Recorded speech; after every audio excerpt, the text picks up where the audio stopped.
Hello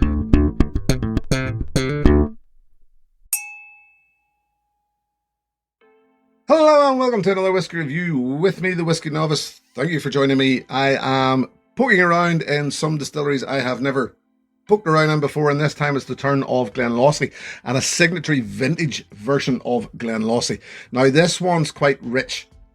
Let's look at it.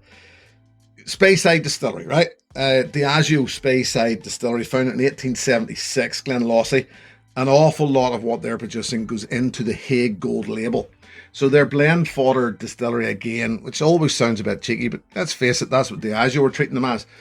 And like a lot of them then, they're being picked up by independent bottlers, and I trusted Signatory Vintage already. I've had an awful lot of Signatory Vintage stuff in the past, and the 100 Proof series, which this is part of, is a good one to look at. So this case, 57.1%.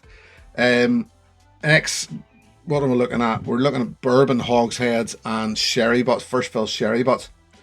I would expect, given the colour of that alone, something big, bold.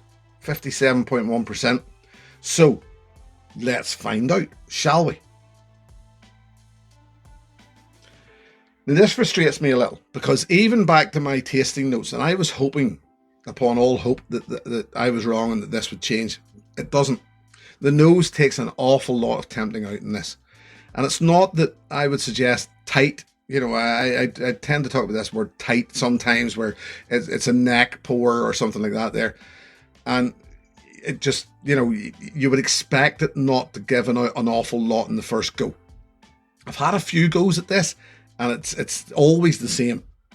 It's just, you know, it's down in there, but it just doesn't seem to want to let go. Now, okay. Give it time, and you do, those fruit notes start, dried fruit notes we expect from Oloroso sherry start to come out. Raisins, sultanas, mixed pale, that's sort of Christmassy cake notes from Oloroso that we tend to just rhyme off, but they're easy. Now, with that said, if you think about maybe the likes of the Edward Hour, remember there, Signatory, Edward Hour 12-year-old, the Caledonia, the likes of the Glen Turret 12-year-old, and others, I've said in the past, to me tend to have this more vinegary, Oloroso, wet cask sort of note. This, it's struggling to have either. Yeah, as I say, they do release eventually. You do start to get the notes. But it's sort of hard work to get there. And that's really all it's about, is that sort of Christmas cakey sort of, yes, there's a bit of oakiness about it.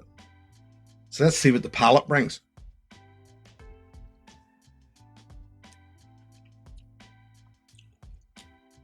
Slightly bittersweet. 57.1%. It certainly doesn't beat you up. And once again, it's just not really the sherry bomb I would expect. It just looks and feels, it's a 12-year-old malt. It just looks and almost feels like it should be this big rich sherry bomb, and it's not. It's definitely not. It's either hiding an awful lot, or it's not there in the first place. A decent sort of, is long enough finished chocolate. I would suggest chocolate and caramel, but once again, just very, very average. Now, let's take into account price. This was about £50. So in fairness, if you're going to take that into account, then, you know, not at all bad, actually. Still, I've had better. I have had better for maybe around the same price. Let's add a splash of water.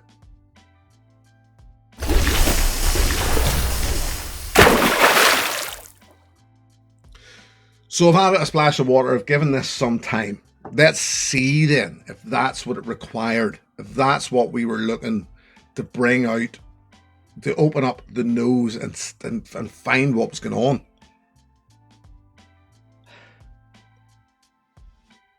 Well, in fairness, yes, it does. There's not an awful lot of tempting out of the notes now. I mean, it's actually become quite a bit sharper, more open in the bottle and in the glass. And it does become that sort of almost classic sherry bomb but I would suggest it still falls a little short. You know, the notes are there, and it's more voluminous, but I would suggest that it still requires, there's something, you know, that's just not letting go, or it hasn't been terribly well managed or something.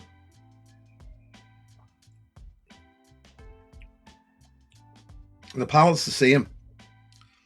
Yeah. The palate's the same. There's almost an expectancy with it, and I think it's the colour of it that's bringing that. And it just doesn't fulfill. Once again, at £50, there's not an awful lot wrong with it, but at the same time, it just feels like as if it falls short of becoming something that it should.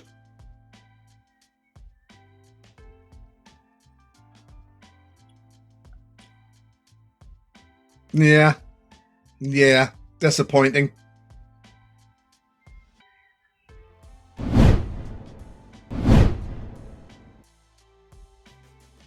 So then, what would I suggest as an alternative? Well, I had a few in mind. However, the one that I settled on, and it was relatively easy in the end for me, was this one, the Glendronach cask strength.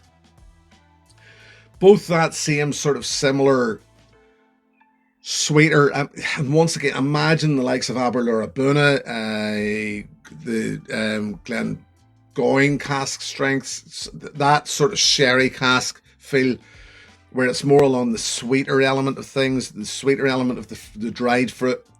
Unlike, as I mentioned earlier on, the likes of that Edward Hour 12-year-old and the Glentoran 12-year-old, where I find are more along the slightly vinegary, more Oloroso actual, you know, what Oloroso would actually be like. So you would suggest that they're probably using wetter casks. So the Glendronach actually, to me, was actually an easy answer to, you know, what would I suggest as an alternative. Not only would I suggest an alternative, it's better. It is easily, in my opinion, better than this Signatory. Sadly, let's get rid of the Glendronach. Sadly, a lot of the idea for this journey that I'm taking here, looking into distilleries that I've never looked into before, was to find a bit of that distillery signature. Well, okay, when you hide it behind sherry casks, be they good or bad, it's very difficult to know. But, and I should know, and I suppose I could only drink, you know, let's face it, I could probably source for every new distillery that I'm trying, certainly in Scotland, there's bound to be an independent bottling in bourbon hogshead, which will tend to shine a light on the actual distillery signature. But I just wanted to try something different. In this occasion, I just wanted something different. I've seen this. I trust Signatory Vintage. This will not put me off Signatory Vintage by any means. This does not reflect on Glenlossie, I would suggest, because let's face it, to me, this is a bit average. It's a bit boring. To somebody else, certainly to somebody new to whiskey, they would probably think this is incredible, mind-blowing stuff. So, you know, there's nothing wrong with it. It's just a bit dull, in my opinion, and didn't really live up to what I expected. But then that's just my expectation. More on that in a further review. Until then, I'm going to say thank you very much for joining me. Thank you very, very much to my patrons. Should anybody wish to join that group, the details are in the video description below. I'll be back the next time. I hope you can join me then. Till then, look after yourselves. Here's to your good health. Cheers. Hey, thanks for watching my video. Please click and subscribe to be notified of further content.